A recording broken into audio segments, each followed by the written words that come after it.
Leia Healthcare, looking after you always. Proud sponsors of Real Health with Karl Henry.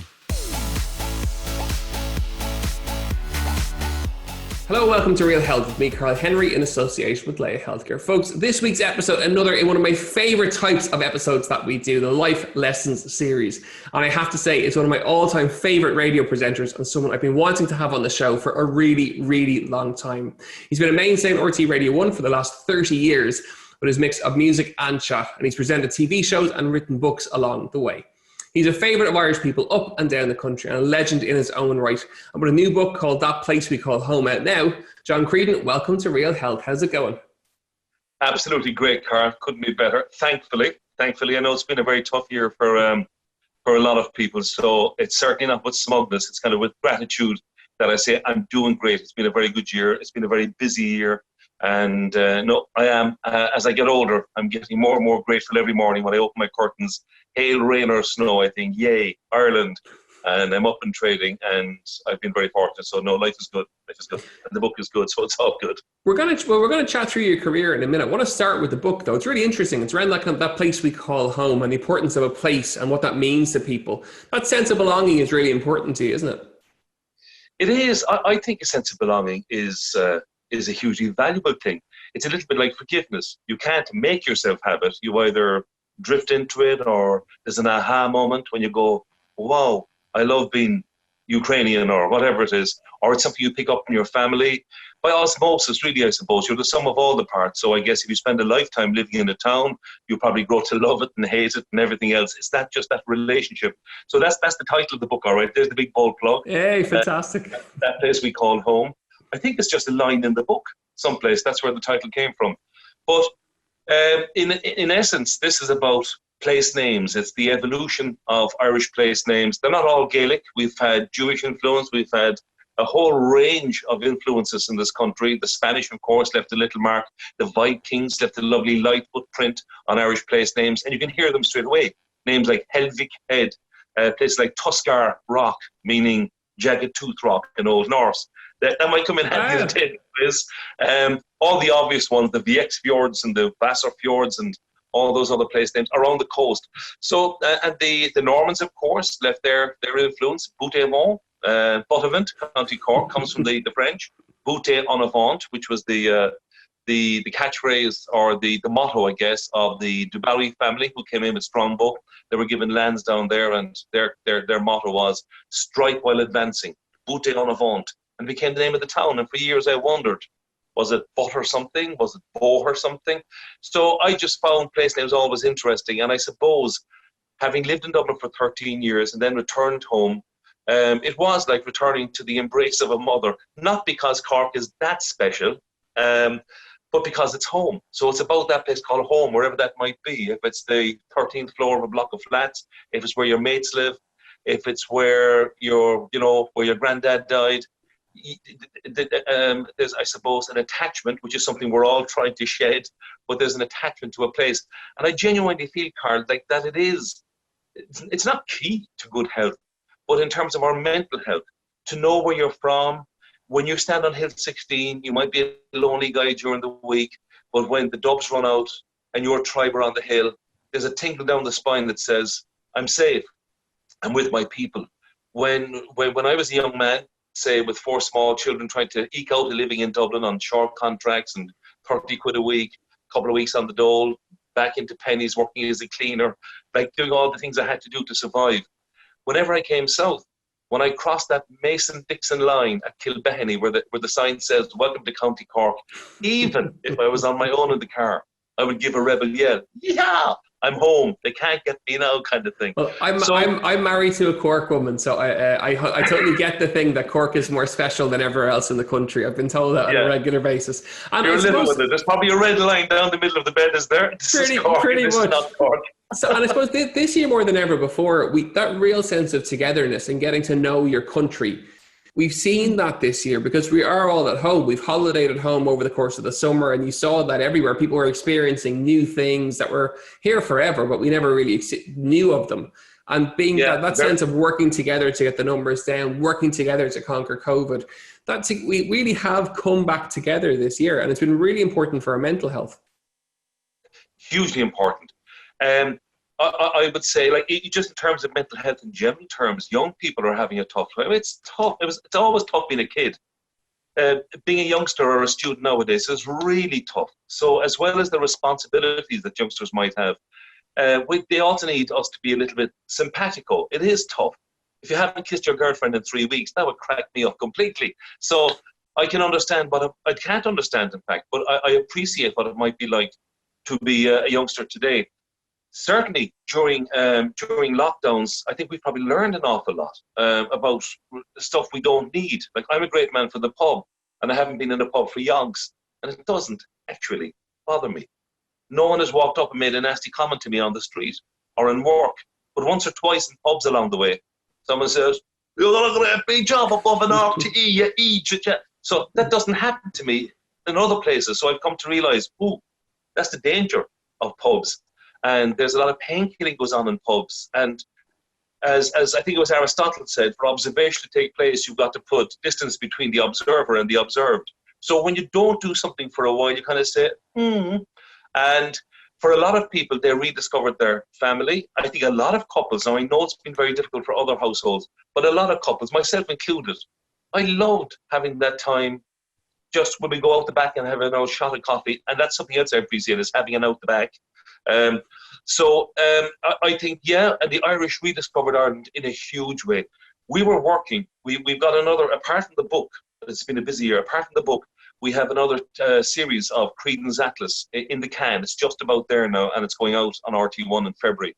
So we did travel very carefully and very slowly within the country. And constantly you're reminding people, sure, I'd love to do a selfie, but I hate to say this, but you need to be 7 feet away. Would you mind? No, further, please. So there were those challenges. We couldn't do a lot of the big, like, kind of festival events that we often do. So I think we still got a great series. But one of the things is that I could see everywhere I went, bumper to bumper. This is during the open period there in the middle of the summer in August, say, thereabouts. That's when we got out in that window. And bumper to bumper, camper vans, cars, holidays. Every now and then I'd see a yellow reg and I'd wonder, are they British? And when they get out, sure enough, they were Nordy. So it was like the Irish were rediscovering Ireland at a huge level. And a couple of people have said to me, I've had the occasional text to the radio show saying things like, Jesus, we were around the Burden. We didn't realise how beautiful Ireland was. We've always liked your shows. Mary kept saying to me, it's a pity we haven't got John Creedon in the band to tell us what, Ballyvaughan means or whatever. Ballyvaughan, incidentally, is the town of Bachain. As I understand it, I thought it was a saint's name, but I think it's a beekeeper, as in Bach, as in bee, But anyway, I love kind of cracking the code. I found another amazing one up in Ballyvaughan, actually. I was doing a story about the Burn, and I saw a signpost saying Boston, 1 mile. I went, Boston? But underneath it, in the Irish, it said Moneen Nagligan, which translates as the little bog. Moneen is a little bog, Nagligan of the skulls. So when I met my contributor, I asked her, she said, well, I think it's called Boston because that's where the men used to gather when they would walk together to the boat to go to Boston. It's not even a village. There's not even a church there. It's really only a crossroads and a couple of houses. The Moneen Nagligan, she said, I believe there was some slaughter up there years ago, but I've no idea. I got to go back. How a place could be called in Irish, the Bog of the Skulls, and in English, Boston. I love it. I love it. Let's chat about you now. I'm fascinated by people, and I'm intrigued by chatting to people around their lives and what they've done. And people will know you as a broadcaster, both on TV, both on radio, with that kind of eclectic sense of music over the last 30 years. How did you get into it? And was it something that you always wanted to do from a young age, or was it something you fell into and discovered that you were very good at it? No, I wanted to do it. I think when I think back, say, to being a little boy, I'm 61 now, so when I think back to, say, like the mid-60s as a little boy in Cork, radio was a huge thing. Life is a lottery. You don't get to pick your parents, but my numbers definitely came up. While there would have been challenges betimes, and I'm sure I was a right pain in the backside when I was like 14 and knew it all. Never asked to be born anyway. When I was at that stage, I'm sure I was tough going, and betimes my parents could annoy me as well. But for the most part, they were gentle people. They were good. They were very literate, even though my mother would have come from way out on the Beara Peninsula and not have had a great education. She was very sophisticated in her own way, very good in health. You'd have loved her, very good in medicine. And people, old fellas, keep telling me how beautiful she was, and I've seen the photographs. You know, I remember like the number of fellas who would say to me, I used to cross Cork just to have one look at your mother. So she was lovely and quiet and introspective, and my father was a big gregarious, hand on the hips, 20 stone. I'm probably built like him, but both of them live within me still. They rarely argue, but they see things differently. My mother would say, shh, just listen, John, just listen. And my father would say, tell them the one about. You know?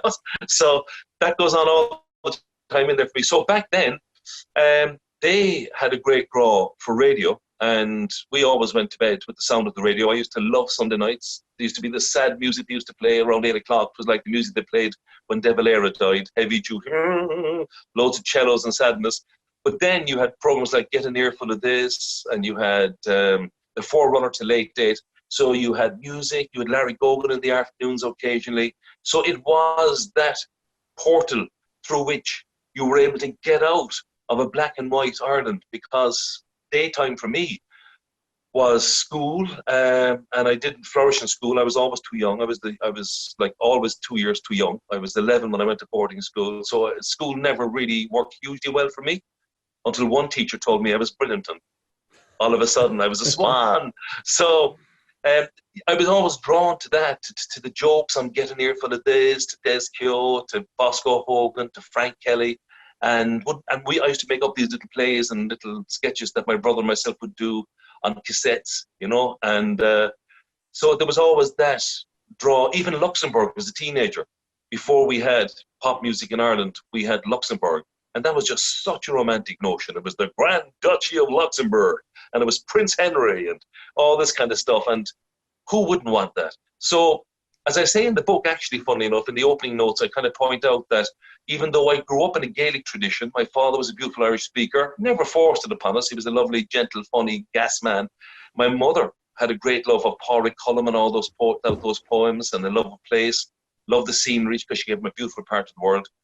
But for me, I suppose it was, it really was that. It was that possibility of doing something where it didn't hurt, you didn't get your hands dirty, and you didn't get beaten up. And so I was drawn towards it, and it was that escape, it was that romantic, creative space of my childhood. And what was the moment where you got your break, for want of a better word? I know you were in college when you had to leave college when you were 19 to get a job. Yeah. You became a father at a young age. Where does the big break come from? At what point did it happen? Not unlike Bruce Springsteen. For my 19th birthday, I got a union card and a wedding coat. Except I never got the union card. I was a yellow pack.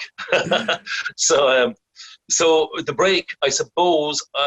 And if I had any advice to offer, and I'd be slow to advise anybody to do anything, but for youngsters, I often said to my own 4 girls, hey, look, wherever you're at is grand. Anybody at 16 who says I want to be a civil engineer is either blessed or trying to please somebody else, right? It's very hard to know what you want to be, and I'm still not sure. And I think maybe I might become a lumberjack eventually. No, I would love to be a lumberjack, and I'd love to be a kind of a forest ranger and save baby bears and do that kind of stuff. That's really what I'd love to do next.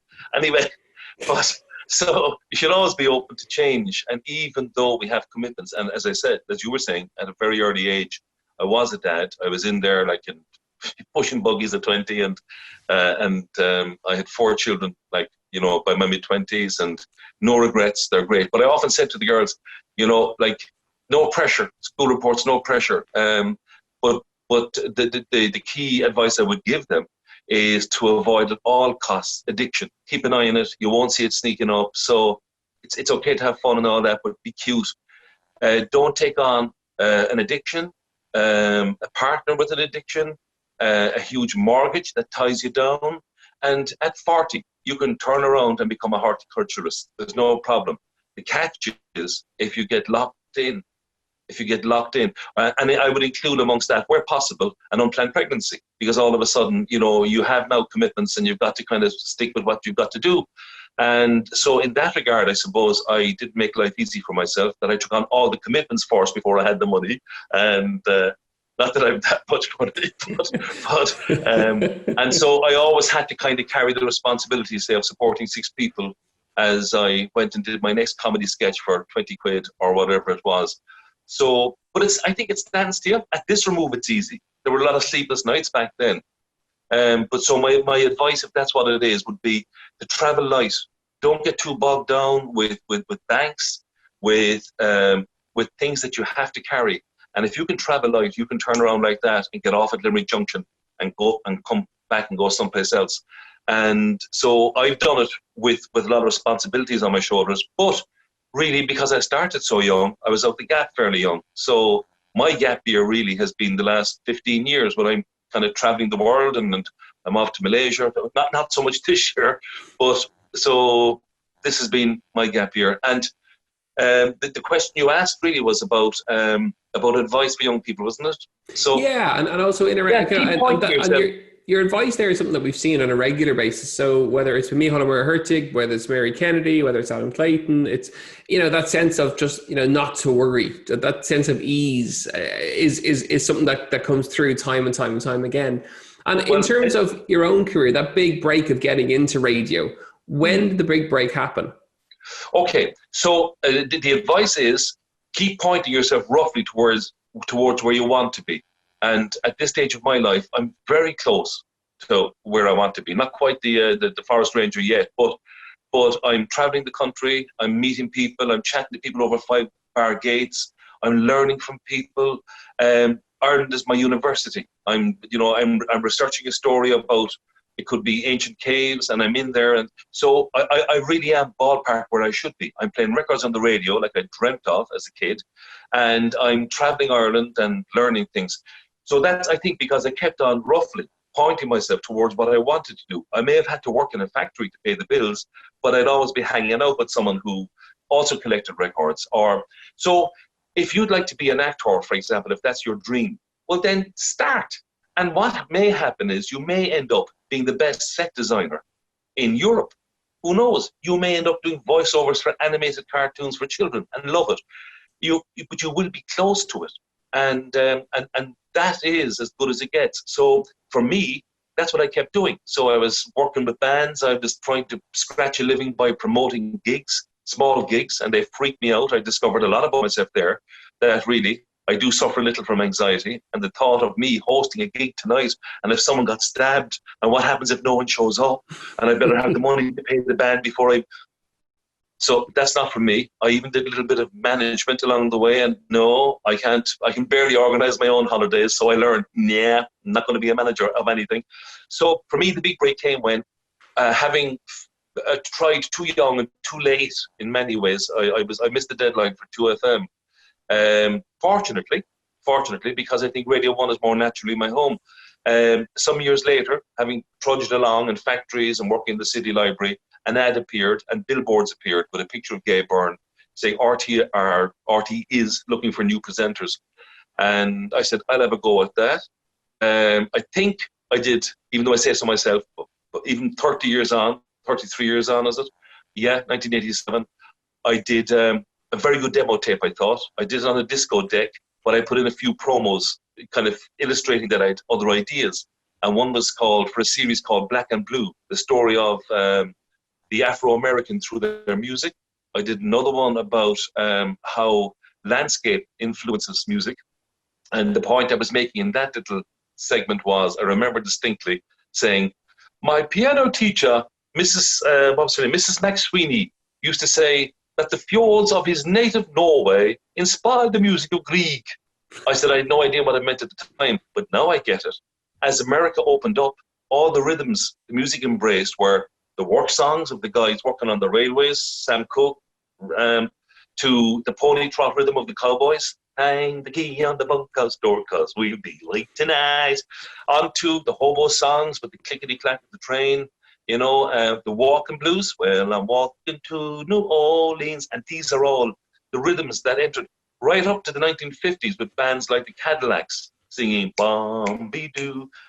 You could be sitting in the back of a plush Cadillac with those. So I threw those in there along with the other bits I was asked to do, and sure enough, they asked me to come up for an audition. It was a really long process. It took 6 months. There were several interviews, auditions. The smell of RT when I arrived in there was just amazing. The smell of timber and mahogany and the radio centre at the time would have been pretty new, of course. I never thought I'd get it, but I kept going, and eventually it was whittled down to 16 of us who were put on a training and assessment course, it was called. And I had no money, but I had 4 kids in Cork, so I used to sleep on the floor of a friend's flat over in Rathmines and in Harold's Cross with other friends, and go over to my course every day and hope against hopes. I was totally focused. I was just trying to be brilliant the best I could. And when the white smoke went up, I got a call and I was told, "You are the Swan. Can you start in 2 weeks' time taking over from," I don't know who it was drive time. It was Pat Kenny's show, but it was to become Music on the Move for the summer. And that was the first gig. And yeah, these were all very short contracts. And I struggled along with that. Within a few months, Meg, the baby, was born, and the whole gang of us moved to Dublin into rented accommodation and scratched away like that for a couple of years. And then I had these mad comedy ideas that go right back to my childhood, I suppose. And I went to Jerry Ryan and his producer, Willie O'Reilly, when they were opening up, because I'd lost the gig in Radio 1. There was a change of management and I was gone. So all of a sudden, I was looking for Rathfarnham on my roadmap of Dublin and signing on the dole over in Nutgrove. And I went back in and met Jerry Ryan's team and said, "I got some mad ideas, including this one for a very kind of high camp Cork hairdresser who lives with his man." And they were saying, "Grand, we'll take it," So, and that became a huge hit very quickly. And so within a couple of weeks, I was on the Late Late. So it was the irrepressible John Creedon. That's who I am, I think. And amazing, and it's one of the things that to be adaptable and just to be able to, like you said, to be around the things that you want to do and just to be able to adapt and to go with it. Spirituality is something that's very important to you. I know that, and I want to talk about that a little bit, and get your thoughts on it. Why is it so important? Well, I saw something on Twitter during the week, and I thought everybody who tweets anything should say, "I feel," or "I believe," or "I understand," or, as they say Oscoilga, "Shame or a higgum." This is how I understand it, because no one knows for sure unless you've died and come back, and then you can tell us all. Who really knows? So I don't bog myself down hugely with the meaning of life, but it seems to me that all the great religions and all the decent people are all pointing roughly the same direction. When I say decent, we're all decent. I'm saying the happy people, the people who are settled, the people who are loving, the people who are forgiving, all loosely point the same direction, whether it's Jesus, who walked in Nazareth 2,000 years ago, a real guy, the Dalai Lama today, the Buddha. I don't want to get political or anything about it, but just so I'm interested in what they might have to say, and then I test it in the light of my own experience, and I would say, yeah, I have found that too, that most of the people who send me a nasty tweet or a nasty text are actually hurting themselves, and I'm reminded, the old Buddhist maxim, for every finger that points, there are 3 pointing back at the pointer, and there's a bad energy comes up. So anyway, in that regard, I would like to think, and this is not an idle brag, that forgiveness comes easy to me. It always did. There's an old friend of mine, without giving too much away, who's no longer with us, who ripped me off along the way, and I kind of just let it go because I knew we were both skint at the time, and he has other qualities, and we became like that. We never ever spoke about it. It never came up. But at the time, he was vulnerable. So if I was 17 and I was giving you lip outside a bar, I'm so sorry. That's where I was at the time. So anybody that's hurt me along the way, that's where they were at the time. And I came across a beautiful thing in, I think it might be Eckhart Tolle's Prayer of the Frog or something like that, where he says, and I'm almost quoting here, he says, if you were born into her family at her time, with her DNA makeup, her life experiences, and her level of consciousness, you would walk, talk, and behave exactly as she does. For God's sake, be compassionate. So that's even the Christian brothers who leathered me and everything else. Understand them, don't hate them, understand them, understand your enemy, even if it comes to that. And in my own case, I look back at some of the cross teachers I had and so on, and while I don't condone what they did, And if it was my inner child, no, I would absolutely stop them. And there are people I have, known and loved and been related to, that I have to say, no, I can't go any further with this. And so you are entitled to that, and you are entitled to stand up for yourself. And there are some people who, for their own safety or for our safety, need actually to be incarcerated. So that's terribly sad, because no one's beyond redemption. And I live in the city centre, and most of the lads I would talk to on the way to work or whatever, they're just soft people who are hurt. All of them are soft people who are hurt. And there's a part of me feels that, yeah, I am drawn all the time to scripture, and not Christian or Islamic, all of them. The Tao Te Ching, Lao Tzu's beautiful little book. I read all the time, or I listen to it as an audio book. Also, Khalil Gibran, the Lebanese philosopher, wrote another tiny little book called The Prophet, which was very trendy kind of back in the 60s with the hippies and all that.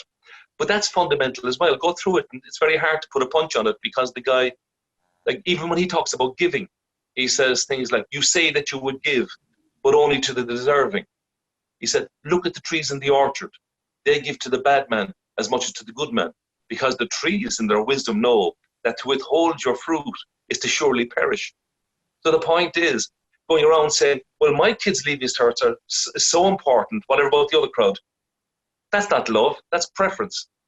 You know what I mean? Why, I don't love my kids any more than I love other people's kids. I have more responsibility towards them, even though they're nearly as old as myself now. Clearly, I have a history with them. I have an emotional attachment. But are they more important? Nah. So anyway, I'm sorry, I'm ranting, I'm preaching. But so I am curious about the human condition, and I see a lot of, like, social media in particular. As part of me wants to just back out of that cul-de-sac, because it's like oil and water. I know I'll probably be attacked for saying this to you now, but if I was to go on Twitter this morning and to say something like, Donald Trump, wish you, no matter how bad you are, I suppose losing something must be tough going. It's probably hard for him at the moment. That said, he is misogynistic, and he is rude, and he has been a nasty bit of work, and he is racist. And I hope he retires, and I hope he takes a bit of time to himself. And I'd love to see him get better and become a happy man, because none of us is beyond redemption. And I hope Donald gets well soon.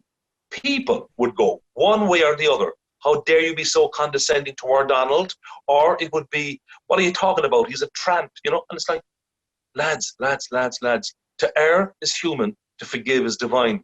And I would always like to aspire towards the divine within me, that I would try and be bigger than today's problem, and just to try and to be as forgiving as I can. God, I sound like a lovely fella, but I'm doing my best, And final question is obviously for the time of year that's in it, Christmas.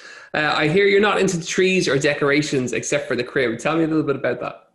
Yeah, I came from a very big family. I'm one of 12 kids, and between the children, my mom and dad, the two women who worked for us, two aunts that my mother had lived with us because they weren't doing well, and there was a whole lot of other people in bedsits in the side of the house. It was a huge household. It was about 30. I remember counting, including cats and pigeons with broken wings and pet rabbits and dogs and everything else. I remember counting like up to 40 hearts beating under our roof tonight when I was a kid.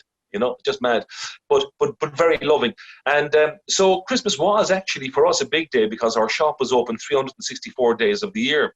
So I still remember very fondly my mom ladling on the brandy, even though she never drank and my dad didn't drink. And I do remember that it was a day when the shop was kind of closed and it was special, and Santa always came, and he was brilliant, and he still is brilliant. But one of the things is that I think there's a kind of a red and a white to Christmas. And the red is the noise, it's the Santa, it's the Coca-Cola trucks, it's the shopping, it's the taillights, and it's almost red for rage. And then there's a white side to Christmas, which is candles, altar boys, snow, the crib, the quiet hush of Christmas. And so in my own house now, because I don't have children here, what I do is I put up a crib. And because I grew up in the city centre, we were blessed with about 20 great churches, and they used to try and outdo each other with moving cribs and everything else. So I've taken to doing the cribs, man, every Christmas Eve now. So rather than doing the 12 pubs of Christmas, I go for a few pints after maybe, but I would amble around and check out all the local cribs. So the one I have at home, I actually went out and kind of blew the budget. I spent, about 150 quid on a decent crib last year. but it populated with not just an activity set. I also have a giraffe in there. There's a fire truck, other bits and pieces. So when my grandkids come up, you know what? Don't tell anybody. It's my opportunity of having a doll's house. I always wanted one as a kid.